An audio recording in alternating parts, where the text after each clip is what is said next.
Ladies Looking and for birth gentlemen, certificate for. I'm Black, and you're watching SOULCASTER right over there. No, to the people. That's right. We got my man Dayveonne, and we got my man over there, Corey. Going on. I'm Black. I'm Chill. Black. Chilling, I think. chilling like a feeling. I'm feeling for some meaning. So we gonna go in there right now. So today we're going to talk about racism and colorism in the media. That's it, in the media. But the first thing, Yeah. things have changed. Like for instance, we got to talk about something that did to my heart. We gonna talk about. Know what we don't talk about? Racism and Black in media. Aunt your mama. Or did you want to talk about? We gonna start off with Aunt your mama. Now you know that Aunt your mama right there. Aunt your mama changed the name of that whole thing right there. Do you feel that that is helping?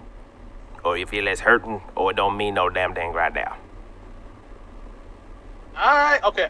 Personally, me, I really didn't care. It didn't really bother me until I saw a certain movie today, and I was like, "Oh, people are making these references. I didn't realize that that's why they took the whole Aunt Your Mama off the whole pancake box. Oh, I get it." But during the time, you didn't pay attention because it wasn't registering with a lot of black people or anybody of a significant race, because we didn't see it as racism. We just see an African American woman with pancakes. Now, be careful there. You can't speak for all black people now. Now, some black people were offended. You're right. Okay, you know what? You're right. I can't speak on all black people. That's why I said all, not all. But I can speak for myself and say I didn't pay attention to the whole pancake box thing. Like it was just an African American woman in a box that represented the pancakes, and that was it. Corey, what do you think about that, Corey? I don't know. I'm somewhere in the middle. No one asked for it, but it was definitely obvious that it was created out of minstrelsy and racism and stereotypes.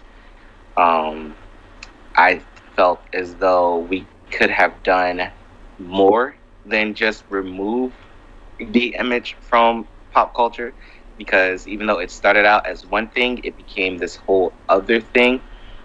So yeah, I think it kind of took away the steam for Harriet Tubman being on the $20 bill, if you really want to ask me.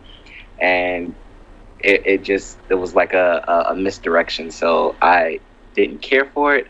I kind of support it, but it wasn't on like the top of the list of things that I wanted to see done. Exactly.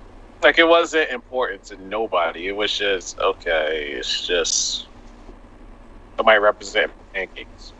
Well, it's interesting. If you look at a good transition, strong African American woman images, right? And you look at all the women over there, and you see how they of the maybe 16 women that have been up for Academy, half of them have been roles that were strong, confident, they rose to the occasion, and then the other ones are whores and mammas and prostitutes. Can you say whores and prostitutes? Whatever. But they weren't too positive, or crackheads or whatever like that over there. Now, it's interesting that half were not necessarily positive roles. Now, I think all that's going to change. I think it's going to get better. But do you think that does well, that means half of those images people want to see and pay money to see, so they're going to put half of the movies out to be promoting those type of images? Okay. For me, working in the industry, I noticed that we do be stereotyped as in always playing the thug, always playing the prostitute or the pimp. Um, if we do get the doctor roles, it's like generic doctor, but nothing groundbreaking, nothing unique, nothing that stand out from the rest. Like all those roles normally be taken over by, excuse me for saying this, Caucasian actors or actresses. And when we put ourselves and think about it, like, can we see ourselves in these roles that some of these Caucasian actors and actresses are doing? Yes. Same thing as any other race. They can see themselves. But it's always that we always typecast. That's the word I'm looking for. Typecast. In certain scenarios. And sometimes I feel like, yo, that's all you think of me is as a thug or a drug dealer, pimp, prostitute. I'm getting confused here. Hold on. Are you answering what I'm asking? No, I'm answering your question. All right now. Exactly. Yeah, you just kind of messed up my train of thought. I'm confused on that train. Okay. So pretty much what I'm saying is it's all about typecasting. It's, depending on who the director is, who basically has this image of what you should do or who you should portray. I think it's wrong at times because wait a minute. Wait a minute. Hold on. But I agree with everything you're saying. But what I'm asking is because half of the women that have been up for Academy Awards, right, are playing these quote unquote negative roles because there have been successful films, right? Are you with me so far?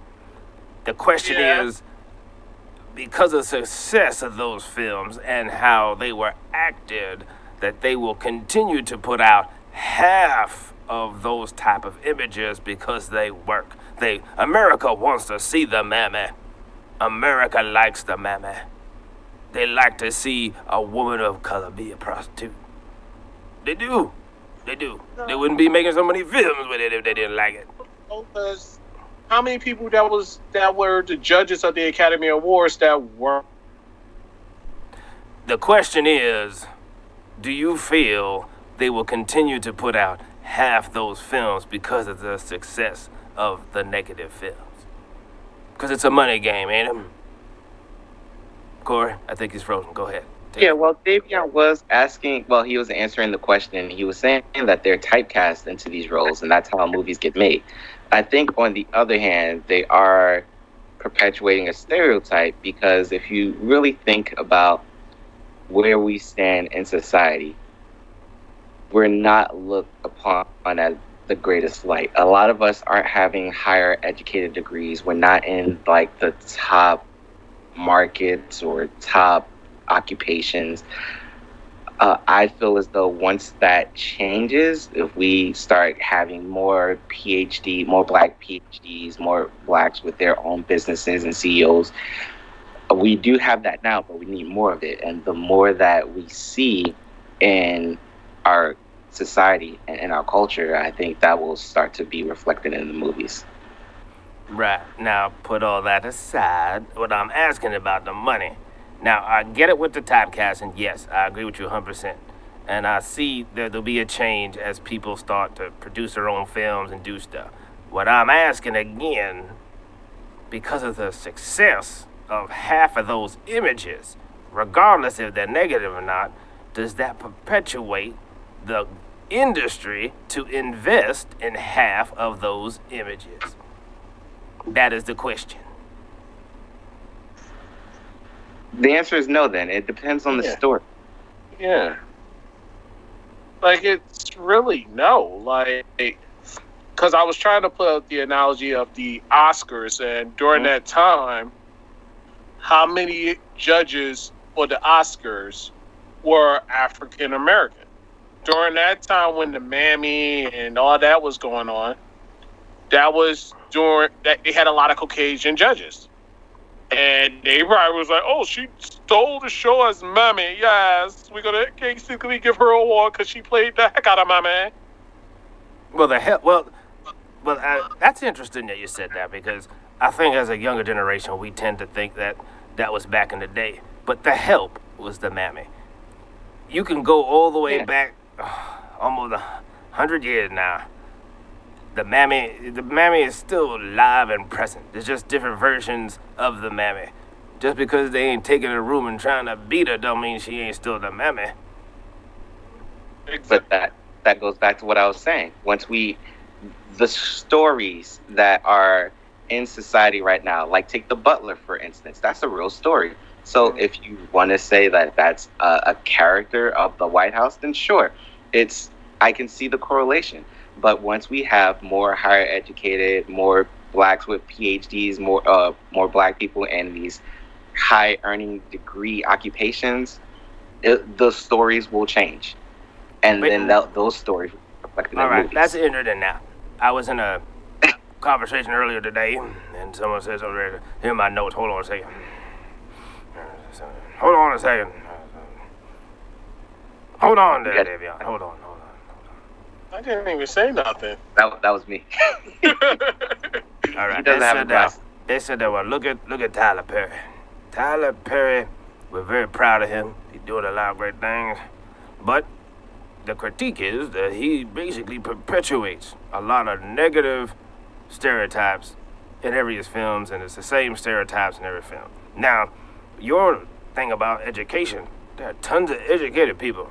There are tons of educated people and church people that support Mr. Perry. So really, it don't really matter. If we are on all spectrums of watching these films, so I don't believe that is correct, based on that. Are we watching it because of the story, or are we watching it because it's a black filmmaker? So I think there's a distinction that we have to make. Are you trying to say like all of these big filmmakers making the same story? No, but if you have someone like Tyler Perry, a black filmmaker, we go out and we support him as a filmmaker. Are his stories problematic? Yes. Do we need more black filmmakers? Yes. To tell more stories. So you can name one hand all the black filmmakers. We need more filmmakers to tell more stories. But this is the problem, right? Again, I'm just following what you're saying, and I'm following what you're saying over there. Now, let's say that is true. A lot of times we want to support Insecure. We want to support anything that Tyler Perry does. We want to support all them shows because the beautiful black people making moves. They're all grabbing the bag, right? They're grabbing the bag, right? But the problem is when you look at the ones and zeros, I think that the others are not looking at. Oh well, they don't really like it, but they're supporting them because no. Oh, they must like Junebug number 1, 2, 3, and 4. They must like Samantha X. You see what I'm saying? So, like, if we keep supporting the foolishness, or maybe we like it. Maybe we just had to say we really like it and stop complaining. We like it. Okay. So, you see what I'm going with? I'm going to say it like this. Okay, so what you're saying is from foolishly. I keep getting. Well, I'm just asking the question. I'm not making any statement. I'm just saying. I'm just, asking the question. But go ahead.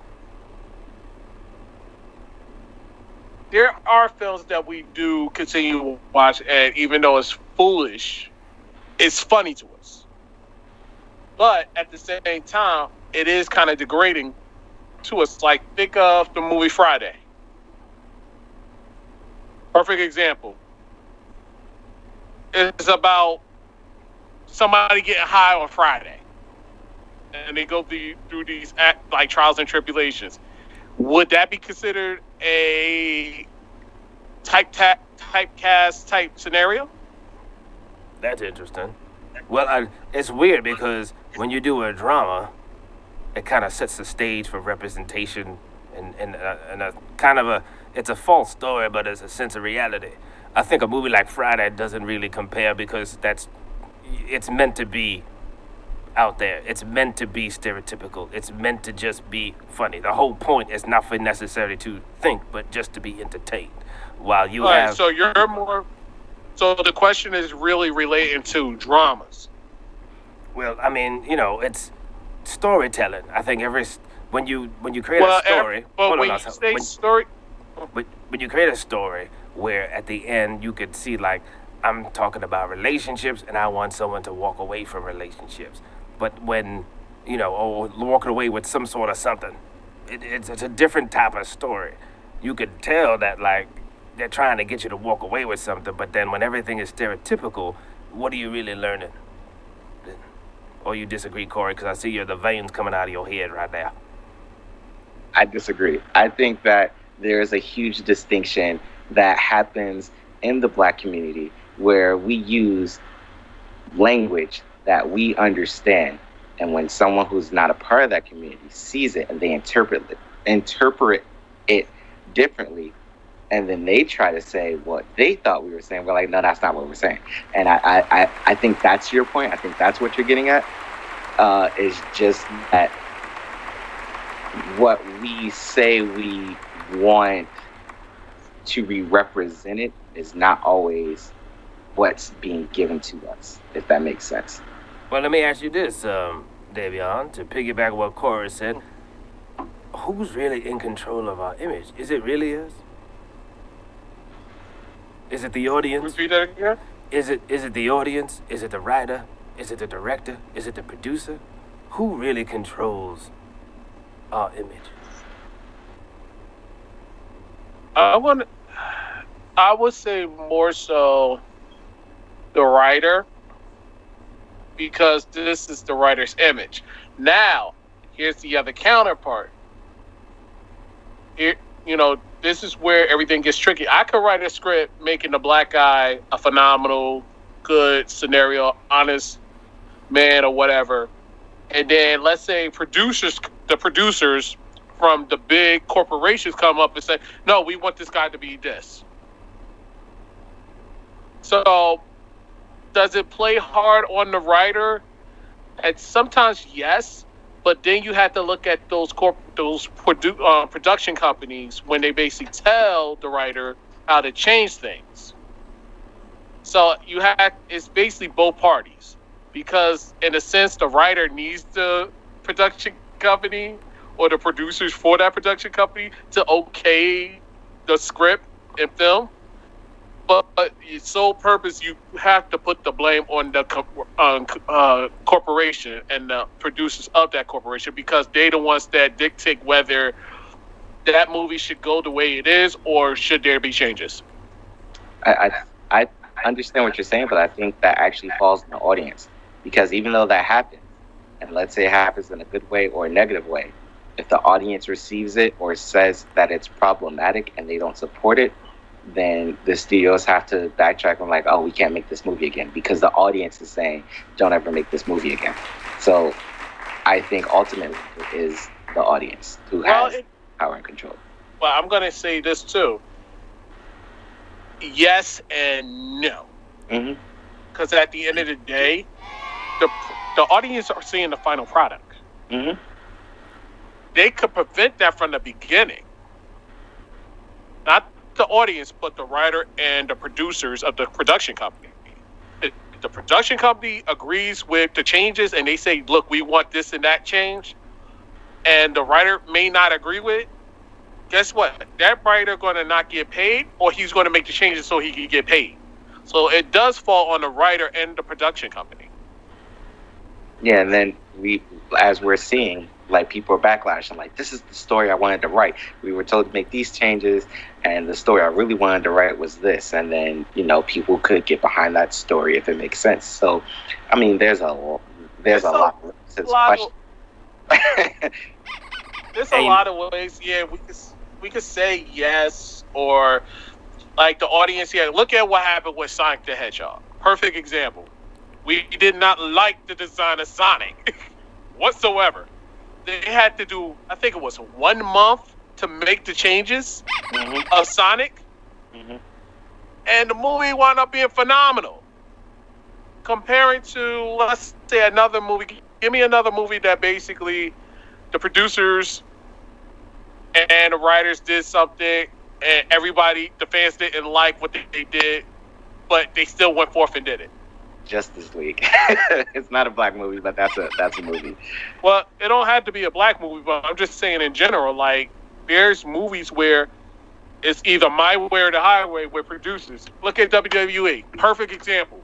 Vince McMahon tends to have his old routine where he likes the buffed up, beefy guys and not get with the times when you're dealing with athletic, small guys or guys that a little bit maybe chunky in the waist or whatever, but they could still perform way better than the buff up guys. But he's still staying to tradition where, oh, I want somebody with the big biceps and all this, but can't wrestle for crap. Because that's stereotypes. Exactly. And that's the whole point of this whole conversation. Like, there's good stereotypes, but then it's bad ones. Mm-hmm. Well, But you then know there's what? But Oh, still hold continue? on a second. Hold on a second. Okay, just Read make my sure notes you here. don't Read my.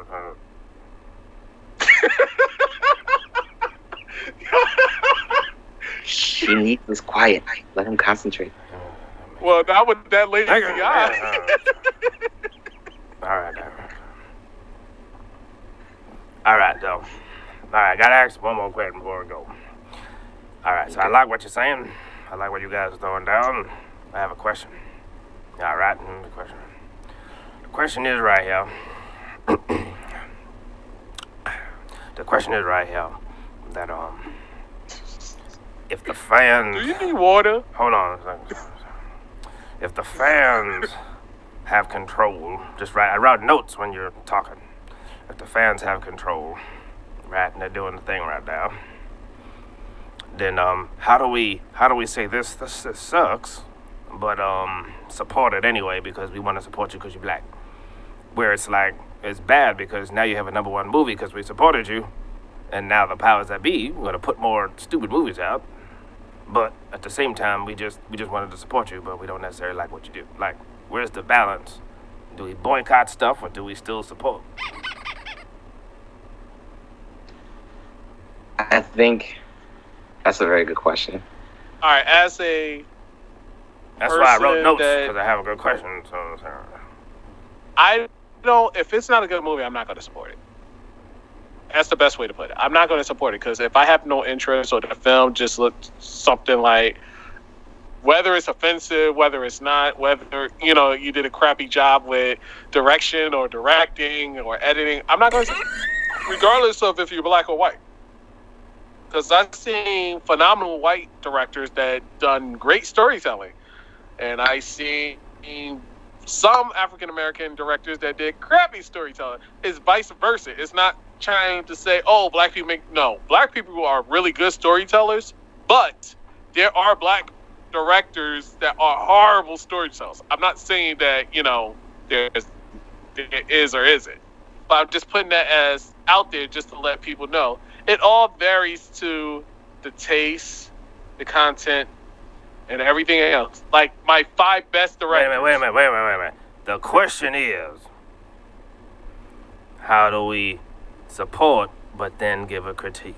You're going off there. I agree with what you're saying, but that's the question right now. 'Cause I wrote it right here. See, it's right here. It's right here. The question is right here. How do we support and critique? Okay, do you mean? You know what I mean? Like, how do we boycott or do we watch it anyway? Like, because we like. See, I wouldn't like. You should. If you don't like it, then you shouldn't watch it.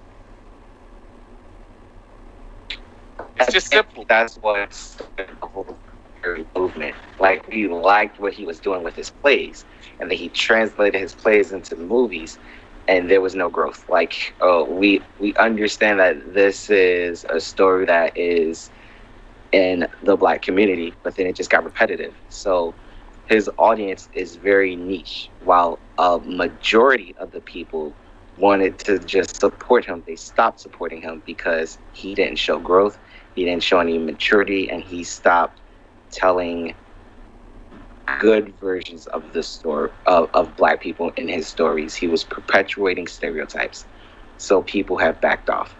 Will there be another Tyler Perry? I don't think so. I think people have gotten hip to, if we want black directors and black writers to tell our story, we have to hold them accountable. This was a great learning experience. Spike Lee is something different. He was showing us a different take of the black experience for a lot of cultures so people can understand. Tyler Perry was making black movies for a black audience, and other people didn't understand it. So now that we know this is where we're at going forward, I think from the beginning, if it's not something we can get behind 100%, we're probably going to call them out and say, hey, look, this is not for us, or this was done in a stereotypical way that is not showing us in the best light. So going forward, we will critique ourselves and our directors a lot harder. All right, let's leave it right now.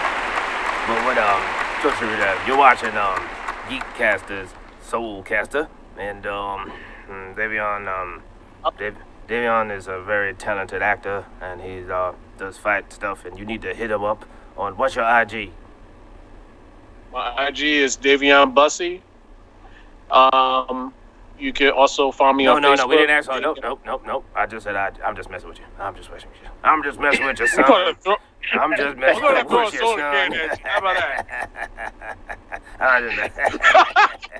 just messing with you, boy. I got you over there. I'm just messing with you. And Corey, what's your ID over there? I am GT3. That's hilarious. All right, you're watching GEEKCASTER, SOULCASTER. Yeah, that's right. You know, keep checking this out. We gonna be talking about a little more dog over there. Oh, thank you right now. Like the Black Power.